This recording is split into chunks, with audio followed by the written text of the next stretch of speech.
ကျွန်တော်နာမည်ကတော့ညံမြင့်အောင်ပါ Operation Division မှာ Chief Operation Officer Acting အနေနဲ့တာဝန်ထမ်းဆောင်နေပါတယ်ကျွန်တော်တို့10တန်းအောင်စင်းထွက်ပြီးသွားတော့တညမှာပေါ့နော်ကျွန်တော်အကူအကြီးဆုံးကယူမဘန်ဝန်ထမ်းပါသူကကိုညာရေးမင်းအလုပ်လုပ်မလားဆိုတော့ Okay လုပ်မယ်လေကိုကြီးအတွေ့အကြုံရအောင်လုပ်တာပေါ့ဆိုပြီးတော့ကျောင်းမတက်ရခင်စက်ကြားလေးမှာခဏဝင်လုပ်မယ်ဆိုပြီးတော့ဝင်လုပ်လိုက်တာပဲဗျဒါပေမဲ့အဲ့ဒီကလေးကမထွက်ဖြစ်တာဒီ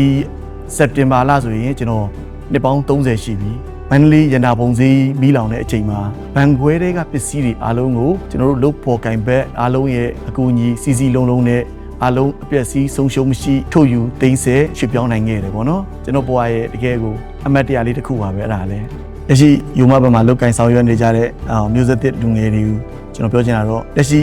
မိမိလုတ်ကင်နေတဲ့နေရာတာဝန်မှာစူးစမ်းပြီးတော့တာဝန်ထမ်းဆောင်ကြပါအပြောင်းလဲတွေစိန်ခေါ်မှုတွေကိုလည်း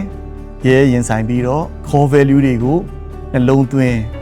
စံပြနေထိုင်ပြီးတော့မိမိရဲ့ personal life professional life တွေကိုဖွံ့ဖြိုးတိုးတက်အောင်စဉ်ဆက်မပြတ်ဆောင်ရွက်နိုင်ကြပါစေလို့ဆုလဲတောင်းပေးပါတယ်32နှစ်တိုင်ယူမဘန်နဲ့အစဉ်အမြဲအတူရှိပေးခဲ့ကြတဲ့ customer များအားလုံးကိုကျေးဇူးတင်ပါတယ်